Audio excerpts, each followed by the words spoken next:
Hello guys, स्वागत है आपका हमारे यूट्यूब चैनल पे। मैं हूं निखिल कुमार और आप देख रहे हैं इल्यूजन क्लासेस। आज के इस वीडियो में जिस टॉपिक को हम लोग डिस्कस करने वाले हैं दैट इज इन्वायरमेंट, यानी कि आज हम लोग अपने पर्यावरण के बारे में जानने वाले हैं, इसके बारे में सीखने वाले हैं। बेसिकली आज के इस वीडियो में हम लोग कंपोनेंट्स ऑफ इन्वायरमेंट को डिस्कस करेंगे और जो भी चीज़ें हमारे इन्वायरमेंट को अफेक्ट कर रही है इनके बारे में डिस्कस करने वाले हैं, और साथ ही साथ हम लोग अपने इन्वायरमेंट को कंजर्व करने के लिए क्या कर सकते हैं इन चीज़ों को भी अपने इस वीडियो में डिस्कस करने वाले हैं, अपने इस वीडियो में आपके साथ साझा करने वाले हैं। बिफोर स्टार्टिंग आवर वीडियो, अगर आप हमारे चैनल पे पहली बार विजिट कर रहे हैं या फिर आपने अभी तक हमारे चैनल को सब्सक्राइब नहीं कर रखा है तो सबसे पहले हमारे चैनल को आप सब्सक्राइब कर ले और अपने फ्रेंड्स से और फैमिली मेंबर्स तक भी हमारे वीडियोस को शेयर करें ताकि वह भी हमारे साथ जुट सकें और हमारे साथ इंफॉर्मेशन को गेन कर सकें। बिना समय को व्यर्थ किए, बिना समय को वेस्ट किए हुए चलिए हम लोग आज के अपने इस टॉपिक को स्टार्ट करते हैं। सबसे पहले हम लोग देखेंगे कि इन्वायरमेंट होता क्या है, व्हाट इज इन्वायरमेंट। हमें यह देखने को मिलता है कि हमारे आसपास का जो भी चीज होता है, एनीथिंग या फिर कह सकते हैं everything that surround us is our environment, यानी कि हमारे आसपास का कोई भी चीज जो है वह जो है इन्वायरमेंट होता है, हमारा पर्यावरण ही होता है।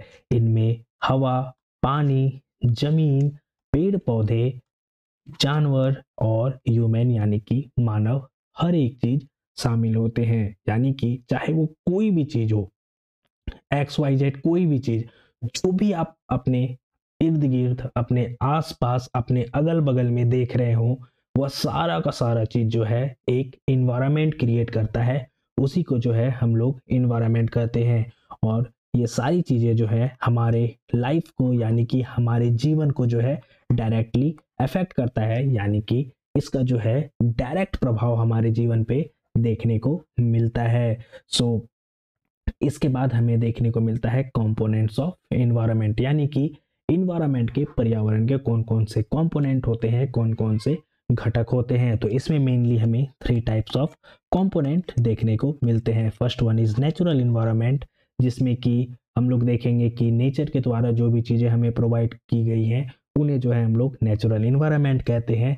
Second one is human made environment, which means कि ह्यूमन के द्वारा, मानव के द्वारा जो भी चीज़ें निर्मित की गई है, जो भी चीज़ें बनाई गई है, उसको जो है ह्यूमन इन्वायरमेंट कहा जाता है। वहीं ह्यूमन इन्वायरमेंट जो है उनको कहा जाता है जो कि मानव से बनता है।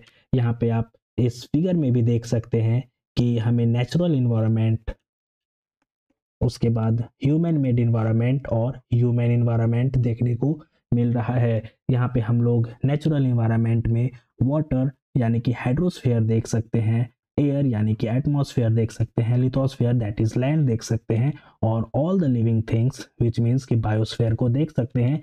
ये चारों चीजें जो है अंडर नेचुरल इन्वायरमेंट इंक्लूडेड होते हैं, अंडर नेचुरल इन्वायरमेंट आते हैं। वही बात करें अगर हम ह्यूमन मेड इन्वायरमेंट के बारे में, तो मानव के द्वारा जो बनाई जाती है, जैसे कि buildings, parks, bridges, roads, monuments and industries, these all the things were made by humans for their convenience or according to their need। इन सारी चीज़ों को जो है मानव निर्माण करते हैं, इसीलिए जो है इनको ह्यूमन मेड इन्वायरमेंट के अंदर इंक्लूड किया जाता है, इसको ह्यूमन मेड इन्वायरमेंट कहते हैं। वहीं अगर बात करें हम ह्यूमन इन्वायरमेंट के बारे में, तो यह जो है मानव से बनता है, यानी कि इंसानों से बनता है। जैसे कि कोई एक इंडिविजुअल जो है वो भी जो है ह्यूमन इन्वायरमेंट का एक पार्ट है। वहीं अगर बात करें परिवार के बारे में, फैमिली के बारे में, तो हम लोग जो अपने परिवार के लोग होते हैं सब मिल के जो है एक ह्यूमन इन्वायरमेंट का निर्माण करते हैं, एक ह्यूमन इन्वायरमेंट का पार्ट होते हैं। इसके अलावा हम लोग अपने कम्युनिटी को देखते हैं, उसके बाद रिलीजन होता है, एजुकेशनल इंस्टीट्यूशन वगैरह जो भी होता है, इकोनॉमिक और पॉलिटिकल सिचुएशंस जो होते हैं, ये सारे के सारे जो है ह्यूमन इन्वायरमेंट के टर्म होते हैं, ह्यूमन इन्वायरमेंट के पार्ट होते हैं। तो चलिए इन तीनों चीज़ों को जो है हम लोग थोड़ा सा एक्सप्लेन वे में देखते हैं और समझने का प्रयास करते हैं कि natural environment, human made environment और ह्यूमन इन्वायरमेंट क्या होता है। The things occurring naturally are known as natural environment, जो कि हमने आपको अभी थोड़ी देर पहले कहा भी था कि वो सारी चीज़ें, सारी वस्तुएं जो कि हमें प्राकृतिक द्वारा दी गई है या फिर नेचुरली ऑकर होती है, जो हमें प्राकृतिक द्वारा प्रदान की जाती है, उसको जो है नेचुरल इन्वायरमेंट कहते हैं। इसमें हम लोग लैंड को देखते हैं, water, air, plants and animals, इन सारी चीज़ों को जो है हमें नेचुरली ऑकर देखने को मिलता है। जैसे कि जो जमीन होता है वह हमें प्राकृतिक देन होता है, वह जो है हमें नेचुरली देखने को मिलता है। इसको जो है किसी भी ज़मीन को मैन मेड नहीं होता है, वह हमें नेचर के द्वारा प्रदान किया जाता है। वहीं अगर वाटर की बात करें तो वाटर भी जो है हमारा नेचुरल एनवायरनमेंट के अंतर्गत आता है। And rather than that, air, plants and animals, all these things were included as natural environment. Natural environment में हमें टू टाइप्स ऑफ कंपोनेंट्स देखने को मिलते हैं, that is biotic and abiotic. Biotic components जो होते हैं नेचुरल एनवायरनमेंट के, वो ऐसे कंपोनेंट होते हैं, these were those component, those are living beings, which means कि जो लिविंग बींग्स होते हैं वह जो है बायोटिक कंपोनेंट्स के अंतर्गत आते हैं। वहीं जो नॉन लिविंग थिंग्स होते हैं वो जो है एबायोटिक कंपोनेंट्स होते हैं नेचुरल इन्वायरमेंट के। वहीं बात करें अगर हम ह्यूमन मेड इन्वायरमेंट के बारे में, सो ह्यूमन मेड इन्वायरमेंट को डिस्कस करने से पहले हम लोग नेचुरल इन्वायरमेंट में जो लिथोस्फेयर, हाइड्रोस्फेयर, एटमॉस्फेयर और बायोस्फेयर होता है उसको डिस्कस कर लेते हैं। सो लिथोस्फेयर क्या होता है?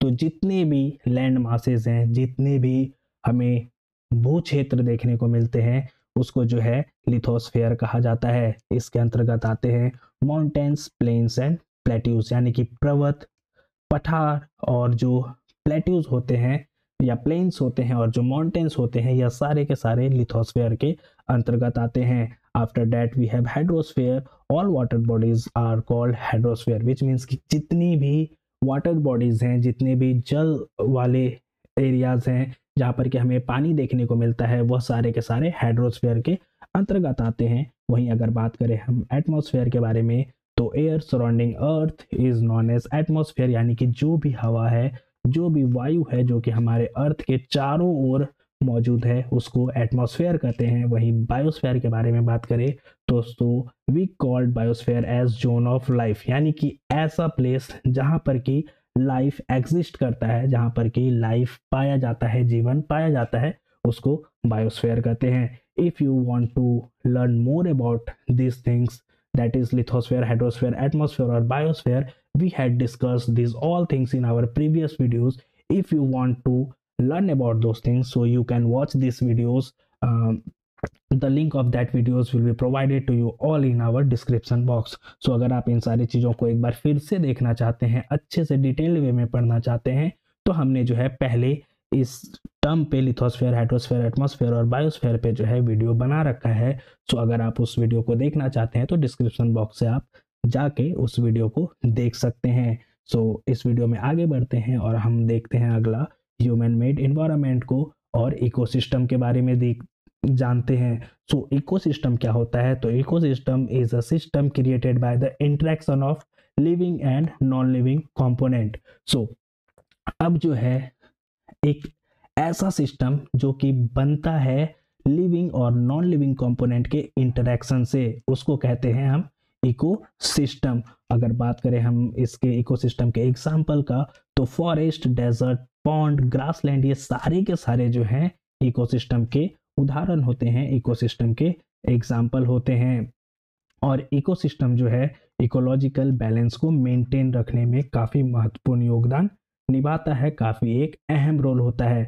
यानी कि अगर हम बात करें तो इकोसिस्टम जो है ऐसे सिस्टम को कहते हैं जिसमें कि हर एक चीज़ जो है एक दूसरे पे डिपेंडेंट होता है, हर एक चीज़ जो है दूसरे चीज पे आश्रित होता है। यानी कि आप इस फिगर में देख सकते हैं कि जो सनलाइट आ रहा है सन के द्वारा, इससे फोटोसिंथेसिस करके जो है फूड अपने लिए प्लांट अपने लिए फूड प्रिपेयर करता है और उसके बाद जो है नेचर को ऑक्सीजन प्रोवाइड करता है, जिससे कि और भी जीव जंतु, जानवर वगैरह या फिर जो मानव होते हैं यह सांस लेते हैं और जिंदा रहते हैं। उसी प्रकार से घास वास खा के जो है, यहाँ पे आप देख सकते हैं कि एनिमल घास को खाते हैं और अपने जीवन को व्यतीत करते हैं।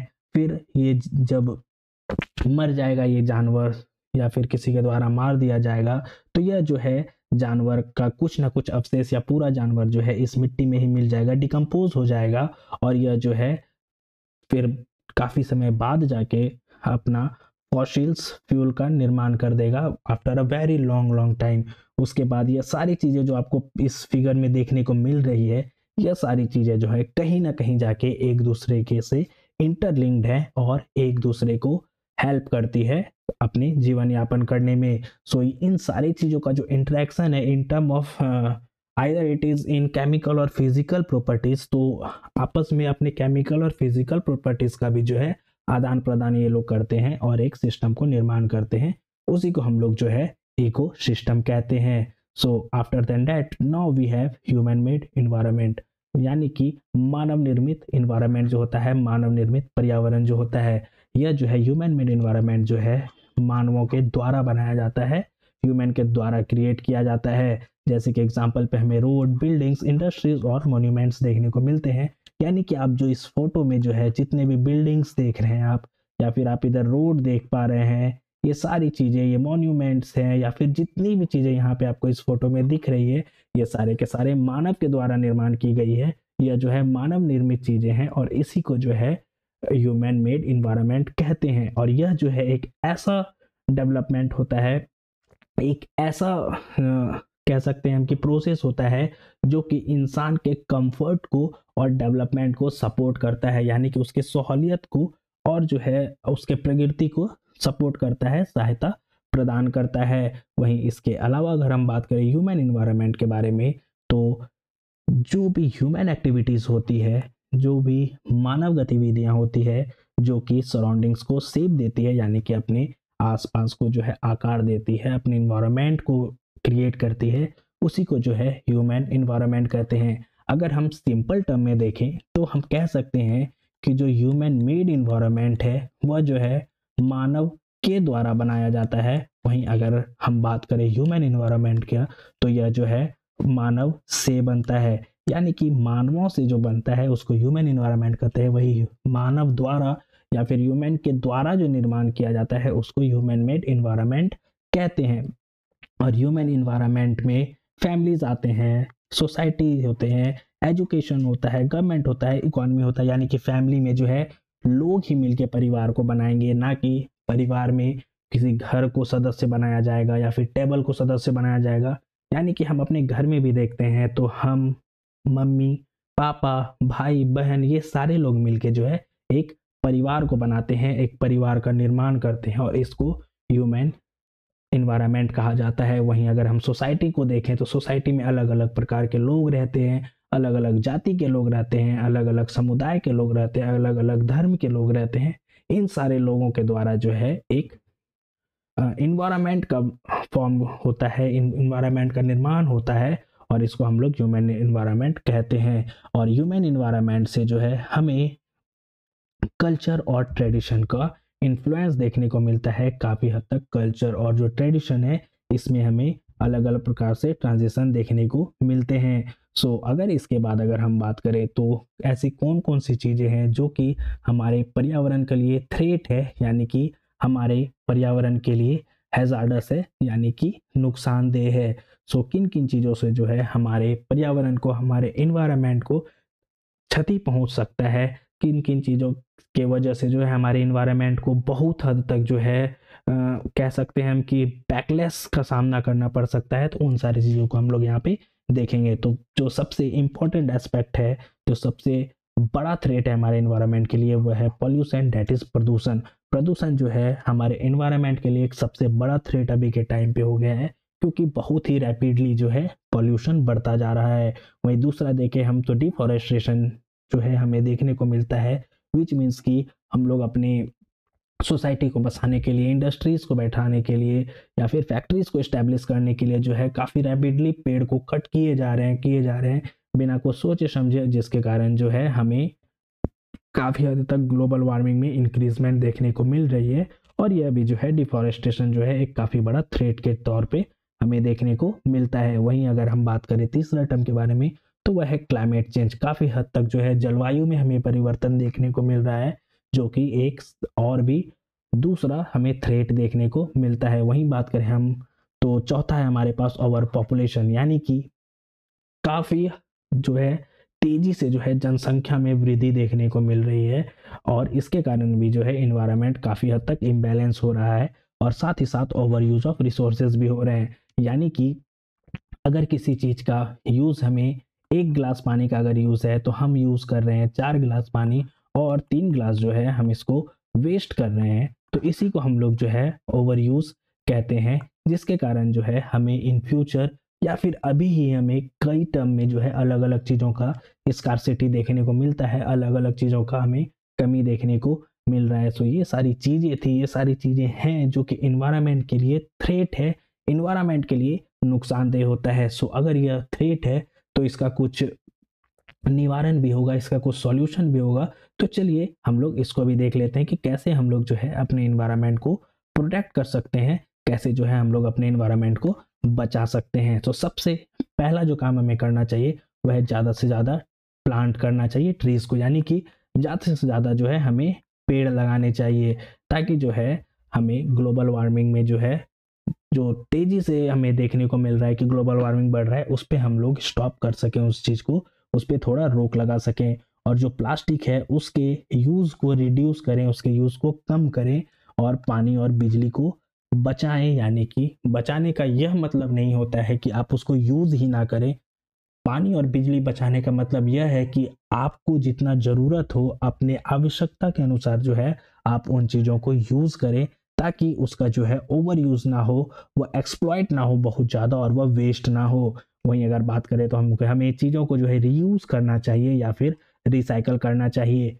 इससे भी जो है हम लोग चीज़ों को बचा सकेंगे, हमें चीज़ों को जो है कम से कम रिसोर्सेस में उसको ज़्यादा से ज़्यादा यूज़ को फुलफिल कर सकेंगे। यानी कि अगर किसी एक चीज़ को हम यूज़ करते हैं और थ्रो कर देते हैं तो वह चीज़ सिर्फ एक बार ही यूज़ होता है, लेकिन अगर हम उस चीज़ को 2 बार 3 बार यूज़ करें तो हमें जो है एक चीज़ में 2 बार 3 बार काम निकल जा रहा है। या फिर अगर उसी सामान को, उसी वस्तु को फिर से नवनिर्माण कर दें तो उसी चीज़ को जो है हम लोग यूज़ करके जो है एक फिर से दोबारा यूज़ में ला सकते हैं, और अपने ओवर यूज़ को हम लोग कम कर सकते हैं। और हमें ज़्यादा से ज़्यादा पब्लिक ट्रांसपोर्ट को यूज़ करना चाहिए, ताकि जो फ्यूल इमिशंस हो रहे हैं, जो प्रदूषण हो रहे हैं हमारे इन्वायरमेंट में because of all the transport, car के द्वारा, ट्रक्स के द्वारा, इन सारी चीज़ों के द्वारा जो प्रदूषण बढ़ते जा रहा है, एयर पॉल्यूशन, इसमें जो है हम लोग रोक लगा सकें। सो अननेसेसरली हमें कार या फिर मोटर बाइक नहीं चलाने चाहिए, और कोशिश करना चाहिए कि ज़्यादा से ज़्यादा जो है हम लोग पब्लिक ट्रांसपोर्ट का यूज़ कर सकें। तो इन तरीक़ों से जो है हम लोग अपने इन्वायरमेंट को कंजर्व कर सकते हैं, अपने इन्वायरमेंट को प्रोटेक्ट कर सकते हैं। So after discussing all these things now we are now here to our conclusion. तो हमारा कंक्लूजन क्या निकलता है? तो environment is the most important support system of life on earth, यानी कि जो हमारा पर्यावरण है यह एक बहुत ही महत्वपूर्ण सपोर्ट सिस्टम है, जिसके कारण कि हमारे पृथ्वी पे लाइफ एग्जिस्ट करता है, हमारे पृथ्वी पे जीवन होता है। इसके साथ ही साथ human must protect and preserve it to maintain ecological balance and ensure a sustainable future. और जो है मानव को हमें इन चीज़ों को, अपने इन्वायरमेंट को प्रोटेक्ट करना चाहिए और प्रिजर्व करना चाहिए, ताकि इकोलॉजिकल बैलेंस जो है मेंटेन रह सके, संतुलित रह सके, और फ्यूचर में जो है चीज़ों को सस्टेन करके हम रख सकें, और फ्यूचर में हमें किसी भी चीज़ के स्कार्सिटी को फेस ना करना पड़े, और इजीली हर एक चीज़ हमारे लिए अवेलेबल हो सके, हमारे लिए इट मीन्स कि हमारे फ्यूचर जनरेशन के लिए अवेलेबल हो सके। सो यह था हमारा आज का वीडियो, यह था हमारा आज का कंक्लूजन कि किस प्रकार से हमारे लिए इन्वायरमेंट ज़रूरी होता है, किस प्रकार से इन्वायरमेंट जो है अलग अलग कारणों से थ्रेट फेस कर रहा है, किस प्रकार से अलग अलग कंपोनेंट होते हैं इन्वायरमेंट के, ह्यूमन मेड इन्वायरमेंट और नेचुरल इन्वायरमेंट क्या होते हैं। इसके साथ ही साथ हमने यह भी देखा कि इन्वायरमेंट क्या होते हैं। सो आई होप आपको यह वीडियो पसंद आया हो, हर एक पॉइंट आपको समझ आया हो। अगर फिर भी आपको कहीं पे भी कोई भी डाउट हुआ हो, या फिर आपको समझ ना आया हो, या फिर मैंने अच्छे से एक्सप्लेन ना किया हो, तो आप हमसे कमेंट बॉक्स में अपने क्वेश्चन रेज कर सकते हैं। आई नो थोड़ा सा वीडियो जो है बुरा भी एग्जीक्यूट हुआ होगा, क्योंकि हम लोग लगभग 2 मंथ के बाद वीडियो बना रहे हैं, बिकॉज मेरा जो था थोड़ा हेल्थ इशू चल रहा था, तो अभी मैं फिर से वापस आ चुका हूँ और होप सो के रेगुलर इंटरवल्स पे आपके लिए वीडियोस लाया भी करूँगा। सो एक बार फिर से, अगर आपको वीडियो पसंद आया हो, इन्फॉर्मेटिव लगा हो, तो वीडियो को लाइक ज़रूर कर दे, और आपने अभी तक सब्सक्राइब नहीं किया है तो हमारे चैनल को सब्सक्राइब भी ज़रूर कर दे।